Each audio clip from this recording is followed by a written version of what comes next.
Peter Bočkaj pa ni edini športnik, ki je pred kratkim izgubil svojo pozicijo.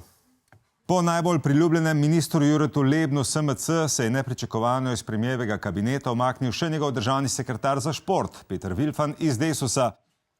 Tako je, odstopil je Peter Vilfan, ki je bil zaposlen kot državni sekretar za šport v kabinetu Marjana Šarca, kar bolj ali manj pomeni, da je bil Šarčev oseben trener. Ljudje v Šarčevem kabinetu so očitno kot špriceri na žurki s Filipom Flisarjem. Padajo drug za drugim. Kar gre nekaterim poslancem že pošteno na živce. Mi se v ta moment ukvarjamo samo z odstopi, kdo bo kdaj odstopil. Več ne upamo na normalno več vrat odpreti, da ne bi bilo kaj narobe. Zaloputno si z vrati, odstopi. Nisi na WC-ju vode spustil, odstopi. Nisi se namaskiral na pustni tork, čeprav smo si rekli, da se bomo. Odstopi, baraba. No kaj točno pa je naredil gospod Vilfan, da je moral odstopiti? To me zanima. Vilfan naj bi na račun svojega športnega društva prejemal donacije različnih, tudi javnih ustanov, s spretnimi računovodskimi manevri pa oškodoval davčno blagajno. S spretnimi računovodskimi manevri?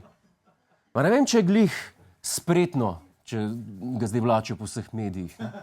To ni bilo zdaj nekaj, kar bi rad slišal od svoje računovodkinje. Ej, živjo, ja, pripravila sem davčno poročilo za 2018, okej? Pa eni ljudje z argumenta bi radi govorili s teboj. Ne vem zakaj. In kako se Vilfan brani očitkov? Samo prijavo. Pravi namreč, da je prijavo, potem ko je opazil nepravilnosti, podal kar sam. Se vemo, kva pravijo. Kdor prizna, se mu pol oprosti. Tudi če kličeš policijo, da si nekoga fental, ti ponavadi dajo sem kazen, denarno v obliki računa za čiščenje. Plačaš v 8 dneh, pol cenej. Zdaj, zneski, s katerimi je pa operiral Peter Vilfan, so pa kar nekajkrat višji. Dobrih 73 000 evrov je Peter Vilfan s komentiranjem košarke zaslužil le na nacionalni televiziji. Ejš, 73 000 evrov za komentiranje košarke. Sem vedel, da bi moral iti komentirati šport, ne pa politike. Ne, jaz pa tle. Hej, folk, ste videli Šarca? Hej, folk, kva pa Janša?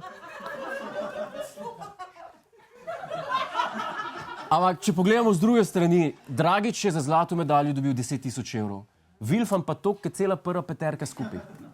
Ker pa je bil Peter Vilfan zaposlen kot Šarčev osebni trener, bo njegov odstop najbolj prizadel ravno našega premijeja. A si predstavljate, kako bo Šarc zdaj videti brez Vilfana, ki ga preganja v športu? Še hujš kot jaz pred prvo sezono oddaje Biggest Loser.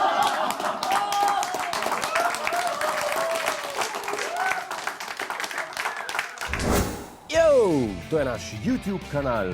Klikni na ta gumb in se naroči, da boš na tekočem. Polajkaj nas tudi na Facebooku in na Twitterju. Pa po pameti!